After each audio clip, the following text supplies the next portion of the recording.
इस वीडियो में हम एक सिंपल ऑनबोर्डिंग के स्टेप्स देख सकते हैं कि हमें इनिशियल इंस्टॉल के बाद क्या क्या स्टेप्स करने हैं। तो सबसे पहले सेटिंग्स पेज पे जाना है और उसमें स्क्रॉल डाउन करके फैमिली मेम्बर्स ऐड करने हैं। एक फैमिली मेम्बर जो कि सेल्फ है वो पहले से एडेड है। बाकी हम कैसे ऐड कर सकते हैं कि अगर हमें वाइफ को भी ऐड करना है तो हम इस तरह से ऐड कर सकते हैं। नेक्स्ट हमें फादर को ऐड करना है तो हम फादर भी as a family member add कर सकते हैं। अभी अगर हम देखें तो इसमें अभी 0 ब्रोकर्स हैं और कोई ओपन ट्रेड नहीं है। सभी फैमिली मेम्बर्स का कोई भी ओपन ट्रेड या ब्रोकर्स अटैच नहीं है। तो अब हमें अगर किसी फैमिली मेम्बर्स में के अगेंस्ट कोई ब्रोकर अटैच करने होंगे तो हमें डिफरेंट फैमिली मेम्बर्स का अकाउंट डिफरेंट डीमैट अकाउंट्स में हो सकता है। हमने अभी तक फैमिली मेम्बर्स ऐड कर लिए हैं। अब ये फैमिली मेम्बर्स कौन कौन से ब्रोकर्स की सर्विसेज यूज़ कर रहे हैं उसके अकॉर्डिंग हम यहाँ पे ब्रोकर्स अकाउंट ऐड करेंगे। तो सबसे पहले मैंने जैसे ज़ीरोधा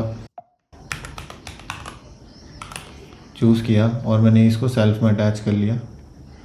और यहाँ पर दो ऑप्शन होते हैं, आपको CSV से इंपोर्ट करना है या फिर मैनुअली ऐड करना है। तो मैंने यहाँ मैनुअली ऐड करने का ऑप्शन चूज़ कर लिया है। दूसरा है, अब अगर वाइफ का अकाउंट ग्रो में है तो हम यहाँ पे ग्रो टाइप करके यहाँ पे वाइफ सिलेक्ट करके और ऐड कर सकते हैं। और यहाँ पे हमने चूज़ कर लिया कि हम CSV इंपोर्ट यूज़ करेंगे। तो इस तरह से हम हर फैमिली मेम्बर का के अगेंस्ट डिफरेंट ब्रोकर्स ऐड कर सकते हैं। अब हमें एक और ऐड करना है, सपोज़ अब स्टॉक्स सेल्फ में, तो मैंने यहाँ पे सिलेक्ट किया और ये यहाँ पे ऐड हो गया।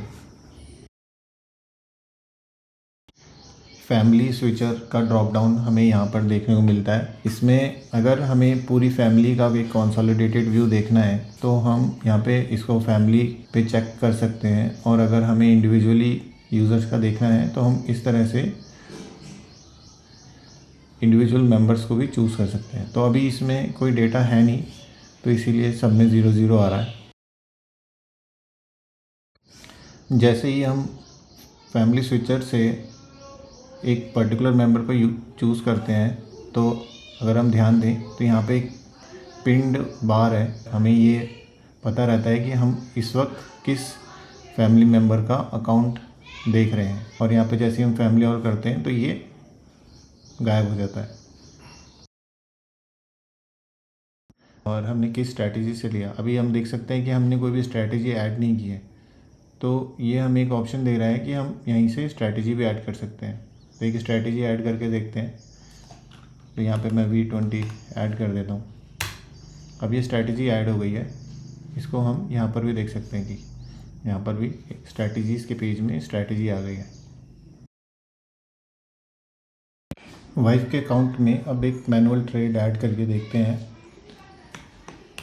जैसे मैंने कोई भी कंपनी यहाँ पे चूज़ कर ली और नेक्स्ट मैंने बाय डेट कोई भी प्रीवियस चूज़ कर ली और सपोज़ हमने इसे 1200 में 100 क्वांटिटी बाय की थी और स्ट्रैटेजी हमने V20 यहाँ पे चूज़ कर ली। और ब्रोकर हम कोई भी चूज़ कर सकते हैं।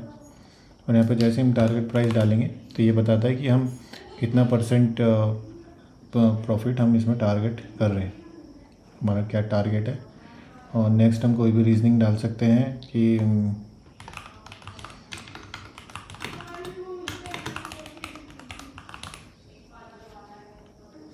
अभी वाइफ के अकाउंट में चला गया है ट्रेड। और हम यहाँ पे देख सकते हैं कि वाइफ जब हमने फैमिली स्विचर पे वाइफ चूज़ कर रखा है तो हमें यहाँ पे दिख रहा है कि वाइफ के ओपन पोजीशन में ये है। और अगर यहीं पर अगर हम फादर्स पे स्विच करते हैं तो नहीं आता। और अगर हम फैमिली ऑल पे जाते हैं तो ये हमें दिखने लगता है। मैनुअली ट्रेड ऐड करने के बाद अब हम देखेंगे कि CSV इंपोर्ट के थ्रू हम कैसे अपने ट्रेड्स ब्रोकर्स के CSV से अपने ट्रेड जर्नल में ऐड कर सकते हैं। तो सबसे पहले हमें इस सेटिंग्स सेक्शन में आना है और यहाँ पे एक इंपोर्ट होल्डिंग फ्रॉम CSV का ऑप्शन है। यहाँ पे जब हम क्लिक करेंगे तो हम ये चूज़ कर सकते हैं कि ये CSV हम किसके लिए इंपोर्ट कर रहे हैं। तो मैं यहाँ पे सेल्फ के लिए चूज़ कर लेता हूँ और यहाँ पे सिलेक्ट CSV करते हैं। तो मैंने एक CSV ज़ीरोधा से डाउनलोड कर रखी है। तो जैसे मैं इंपोर्ट इसको करता हूँ तो ये हमसे 3 कॉलम पूछता है कि अपने 3 कॉलम मैच कर दो, क्योंकि ट्रेड जनरल को इन 3 वैल्यूज़ की ज़रूरत होती है, सिंबल, क्वांटिटी अवेलेबल और एवरेज प्राइस। और हर ब्रोकर की CSV में ये अलग अलग कॉलम नेम से प्रेजेंट हो सकते हैं। तो यहाँ पर मैंने जैसे ही यहाँ पे सिंबल से सिंबल मैच्ड है, क्वांटिटी अवेलेबल से क्वांटिटी अवेलेबल मैच्ड है, और एवरेज प्राइस से एवरेज प्राइस मैच्ड है। तो अगर हम इसको ये भी चेक कर सकते हैं, अगर हम जैसे इसको चेंज कर दें तो यहाँ पर ये प्रीव्यू भी अपडेट होता है, ताकि हम रियल टाइम में देख पाएँ कि हमारी मैपिंग सही है कि नहीं।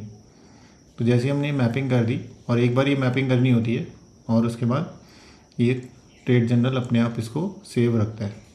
अब इसको इंपोर्ट होल्डिंग जैसे हम कर दें तो इसने डिटेक्ट कर लिया कि आपके पास अभी 3 न्यू ट्रेड हैं। तो जैसे 5 पैसा का है, इसमें हमें सिर्फ 2 ही चीज़ें ऐड करनी है, 2-3। तो यहाँ पे मैंने सिलेक्ट कर ली बाय डेट क्या है, स्ट्रैटेजी मैं यहाँ से चूज़ कर सकता हूँ, और टारगेट मैं जैसे ही डालता हूँ यहाँ पे ये बता देता है कि हम 28% का टारगेट एक्सपेक्ट कर रहे हैं। और यहाँ पे हम एक सिंपल रीजनिंग भी डाल सकते हैं, और इसको जैसे हम सेव कर देते हैं। तो ये अब सेव हो गया है।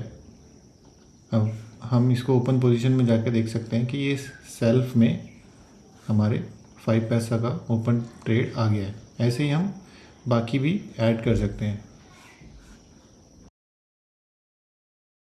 CSV इंपोर्ट को और बेहतर से समझने के लिए एक और ब्रोकर ऐड करते हैं, जैसे कि अपस्टॉक्स।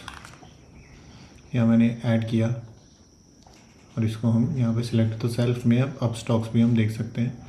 अब इस अपस्टॉक्स की CSV इंपोर्ट करने के लिए हमें सिलेक्ट CSV करना है, और ये अपस्टॉक्स ही मैंने डाउनलोड कर रखी है।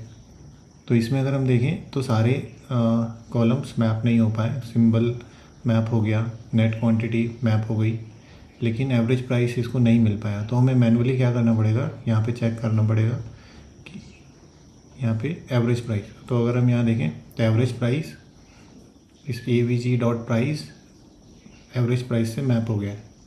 तो वो हमें बस यहाँ इंपोर्ट होल्डिंग करना है, और ये 1 टाइम है। अब स्टॉक्स के लिए हमें दोबारा मैपिंग नहीं करनी पड़ेगी। अब हम यहाँ पे कुछ भी ऐड कर सकते हैं कि ये मान लो कब ख़रीदा था, कुछ भी डाल लेते हैं यहाँ पे।